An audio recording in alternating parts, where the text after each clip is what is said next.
जय महाराष्ट्र मित्रांनो, आज आम्ही बाहेरगावी फिरायला जाण्यासाठी तयार होत होतो. नियोजन लय दिवसांनी झाले होते, त्यामुळे मी गडबडीने आवरत होतो. मित्र बरेच दिवस झाले म्हणून होते बाहेर जावे.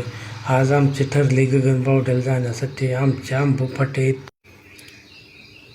पेट्रोल पंपावर आम्ही तेल टाकण्यासाठी गेलो. हे आमचे किशोर भाऊ आहेत. यांच्या गाडीचा नंबर 9612. परत आम्ही आमच्या रूटने पुढे निघालो.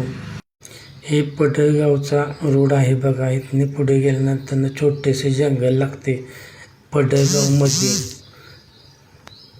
निसर्गाचा सहवास घेण्यासाठी बरेच दिवस झाले आम्ही जात होतो. परत आम्ही थोडी विश्रांती थांबलो व पाणी पिऊन घेतले. तिथून पुढे बावडेकर वाडा पछाडलेला या पिक्चरचे शूटिंग झालेले बंगला आहे बघा, भुताचा वाडा.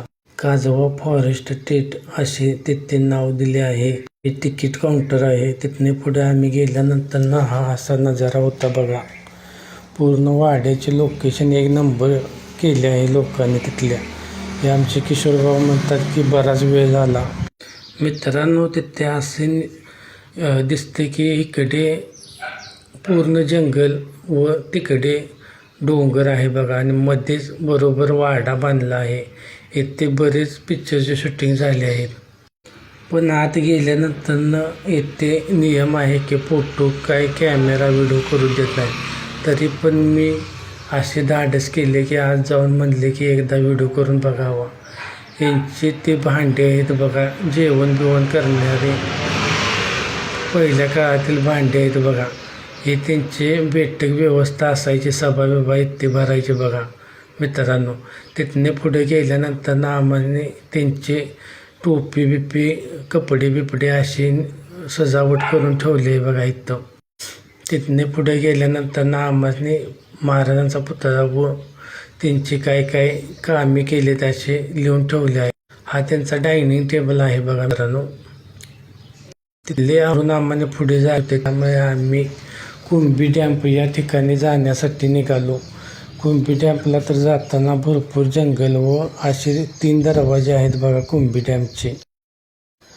खूप नजारा छान होता. तिथने पुढे जाण्यासाठी रोड नव्हता, त्यामुळे आम्ही दोघे चालत निघालो व स्वप्नील आणि किशोर याला म्हणालो की तुम्ही गाडी घेऊन पुढे जावा. एकदा तर माणसाने या ठिकाणी येऊन जावे. असा निसर्ग छान दिसतो की बरेच दिवस झाले आम्ही जाण्याचा मार्ग शोधत होतो, पण असा निसर्ग आम्हाला कुठे दिसला नव्हता. परत आम्ही डॅमच्या वरच्या ठिकाणी पोचलो. तिथे एका डोंगरावर ऊन होते, एका डोंगरावर सावली. डॅममध्ये जादा पाणी नाही, पण डॅम हा खूप सुंदर दिसत होता बाहेरून. आम्ही बरेच फोटोशूट करून या मित्राकडून घेतले. कराडचे आमचे मित्र आहेत. तिथे दरवाजे वर खाली करण्यासाठी असे नियोजन करून ठेवले आहे बघा. परत आम्हाला पुढे जायचे होते. आम्ही सैराट पाकिट घेऊन खात खात पुढे गेलो. पुढे आम्हाला गगनगिरी मठ या ठिकाणी जाण्यासाठी बराच वेळ झाला होता, त्यामुळे आम्ही गडबडीने हे गगनगिरी मठ याचे प्रवेशद्वार आहे बघा. प्रवेशद्वारापासून 3 किलोमीटर गगनगिरी मठ हा आहे बघा. असे वातावरण पूर्ण पावसाचे झाले होते. तिथे एका डोंगरावर गणपतीचे चित्र काढले आहे बघा.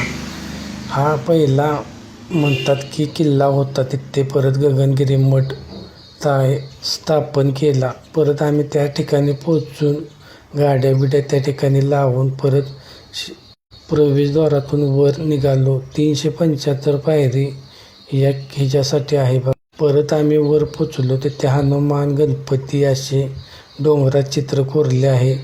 तिथे असे दिसते की महाराज आपल्या भिक्षूंना भिक्षा देत आहे. हा तिथे कोणत्या तर महाराजांचा पुतळा उभा आहे घोड्यावर. तिथे वरचे ठिकाणे आहे बऱ्याच मठांची. स्वप्नील वैतागून खूप बसला होता, त्यामुळे म्हणजे थोडे जे या दोघांचे काय फोटोशूट व व्हिडिओ शूट चालूच होत. परत हा आहे बघा तोप. 2 तोप या ठिकाणी असे ठेवले आहे. तिथून पुढे आम्ही म्हणजे जरा बाहेरचा नजारा बघूया, त्यामुळे तिथून हे रस्ते बाहेरचे दिसतात बघा कसे कुणीकडे गेले आहेत.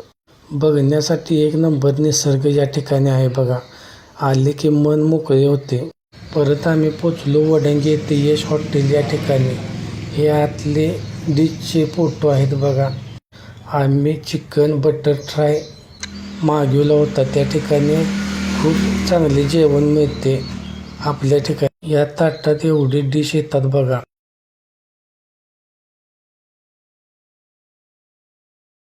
असा आमचा छानपैकी दिवस आज खूप